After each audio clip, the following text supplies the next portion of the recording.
That is Uh, unbelievable. How, you said that you had struggled with some things when we were talking about Josh Wheeler, and Josh's death kind of sparked, kind of an upward trend. I'm assuming these memories in these moments played a role in struggles you had. Is that fair to say?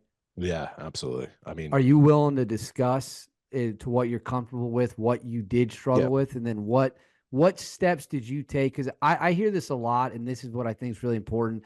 You know, a lot of people think they're struggling alone, and that's just not mhm, true. I mean, there's dudes from Delta Force who, on the surface, look like the hardest dudes who've ever yeah, walked Earth, but they'll admit, like, I have issues. Like, there's things I think about that still get to them. And so I mhm. think if people hear it from one guy, they start to think, okay, I'm not alone in these feelings, and that helps. So for you personally, what did you struggle with? And then what steps did you take to remedy that? So first, I'm a very open book kind of guy. I talk about a lot of stuff. Before I dive into that, though, listen, if you're listening to this podcast and this is bringing up some stuff, hey, reach out. Okay, you're not alone. You're not dealing with this stuff alone. Some of the stuff that I've talked about and I'll continue to talk about, we'll pull up previous memories, um, and you can call me. Call me. I'll talk to you. Call David. I don't care. Call somebody. Talk to whoever you need to talk to because that person or I would rather, take that phone call and talk to you about this kind of stuff and get you the help that you need, um, rather than attend your funeral or see your name on the news. Um, we've already lost, tens of thousands of veterans. We continue to lose more every day, and we need to stop that. We need to stop. We're there for each other in these firefights and these missions that I'm talking about, and it doesn't stop there. We need to continue to be um, so please reach out. But David, to your point is I'm comfortable talking about this stuff because I've put in the work to deal with it. I won't say that I'm like over it and I'm like good to go. Like, I mean, I'm gonna be honest with you. Like, I'm in like a little bit in my head right now in this very, very moment because it's difficult shit to talk about, and it'll never ever go away. It'll never be something that I can be like, that's just stuff that happened. Oh well, that's war for you. Like it doesn't work that way. Um, but, when Josh Wheeler, when I was talking, about that earlier, it was literally everything that came out. It wasn't just the stuff like that I've just talked about. It wasn't just, the war and being in the military and everything else. It's stuff going back all the way to my childhood. I suffered a lot of childhood trauma, a significant amount of childhood trauma. And I'm not going to dive into that. If people want to know about it, they can go back and listen to the copious amounts of episodes that I've talked about that, and always in pursuit and other people's podcasts. I'll try to spare some time here.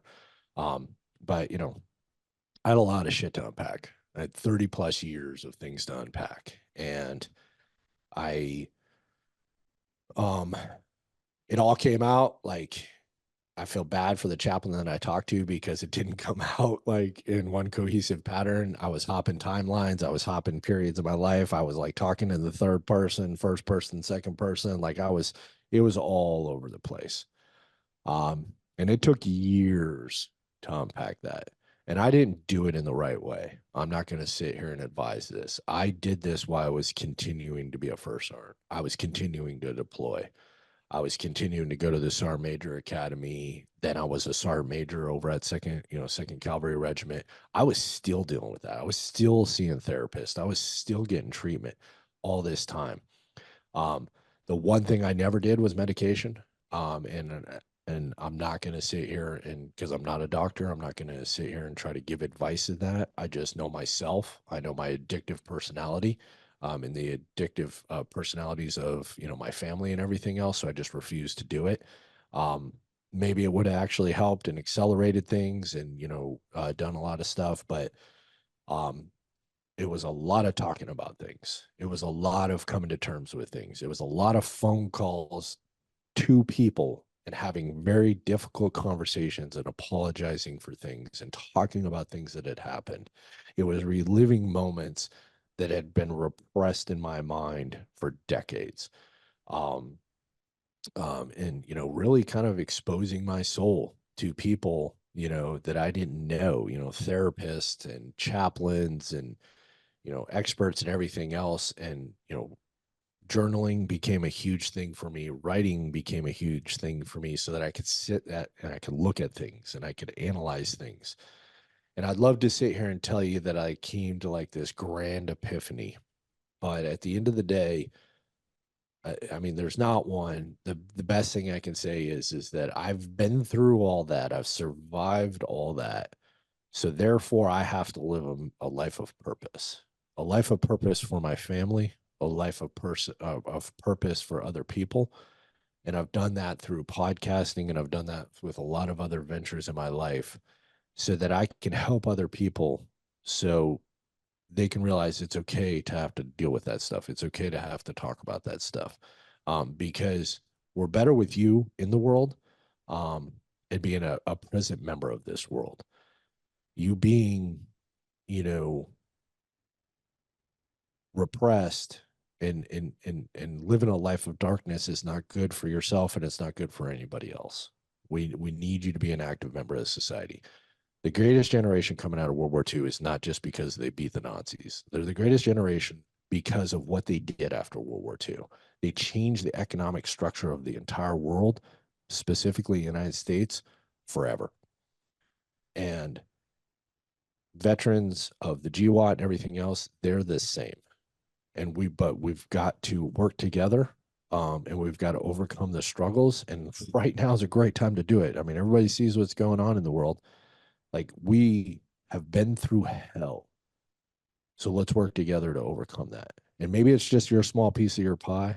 Okay. As Mike Hall, Sergeant Major Mike Hall, who's somebody that's a great mentor of mine, somebody I respect in the end of the world, just live the Ranger Creed. Sorry, I'm going to go to Ranger Regiment here for a second, but continue to live the Ranger Creed. You know, really wild display, I'll continue to better myself and better those around me, all these different kinds of things, set the example for others to follow, all this different kind of stuff. Do it small, start small, do it for yourself, do it for your family, do it for your community. Like, we need to do this by and large as a veteran community. Yes, we sacrificed, we did things for the betterment of our country, but just because we hung up the uniform doesn't mean that we still don't have that burden. We still have that burden, if nothing else, just for each other. Let's just do it for each other, okay? Because there's still brothers and sisters that are out there that still need you and still want you in this world. I don't give a shit if you've been a piece of shit for 10 years and strung out on drugs and have burned everybody in your family because you've been a dark, dark place, okay? We still want you in this world. We still need you in this world. But you got to reach out and you got to ask for help, just like you would do on any mission. Give me one, common thing we would say in CQB, give me one, and it would mean, you're at a door, you're about to go in, and you need one more guy behind you to go in and do that room clearance. Same kind of thing. So sorry. It's a passionate subject for me. Well, I think that is very powerful, and I'm gonna clip that whole segment by itself and make sure it's shared. And I love that give me one mindset. And I wanna back up your point you made earlier about like reach out to you. My DMs are open. If someone Yeah. hears this and feels like they don't know what to do, I'm certainly not an expert, but I can get you in touch. At a minimum, I'm willing to listen, and I can get you in touch with people who can certainly. So please don't hesitate to reach out to me or Mike. Like you said, the world is a much better place with you in it. How many years did it take, or maybe it was months, years? If you break your arm, you start seeing progress in X amount of weeks. You're starting to turn a corner. For you, when you started your path of I'm going to try to turn this ship around, how long did it take for you to start seeing progress, noticing changes? I could actually tell you the exact moment. It's wild. I can.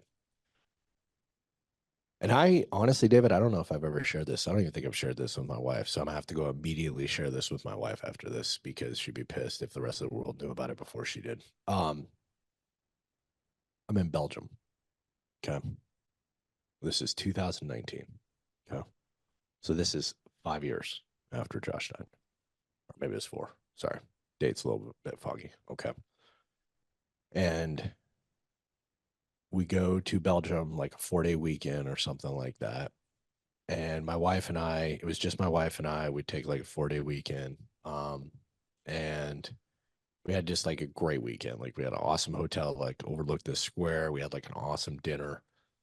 And the next morning, like we had this breakfast and it was just a awesome breakfast, like Belgian waffles, all this like great food and everything else. And we just had like the whole day. Like we didn't have to be anywhere that day.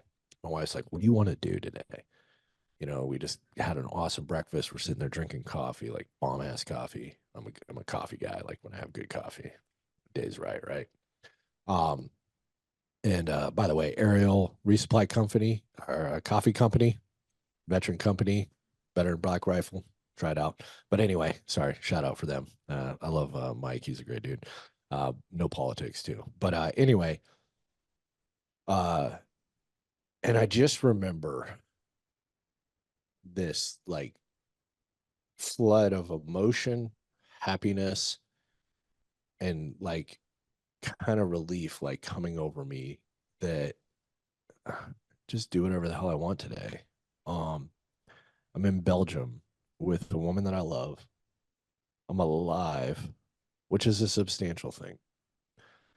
Um, and I can go do whatever we want today. We can just go explore, we can have fun, we can check out the culture, like we can just do anything.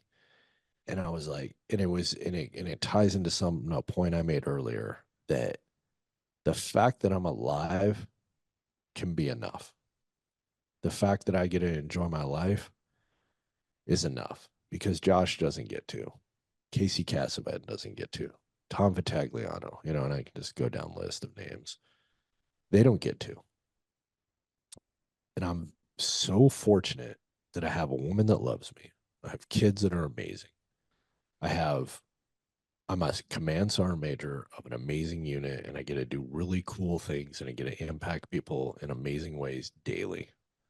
Like, it's gonna be okay. I just need to keep on putting in the work, talking about things, but then also on top of that, be okay. And this is a big thing. It's a huge thing. Be happy with being happy. It's okay to be happy. I think, and I know me, I used to feel bad about being happy. Enjoying moments, I used to, they actually made me, they actually like put me in a bad mood. Like they would like laughing, like sitting around with a group of people and just laughing and carrying on, doing nothing, literally accomplishing nothing other than just sitting around having a few drinks and just laughing with people. I would feel bad about that. It would put me in a bad mood.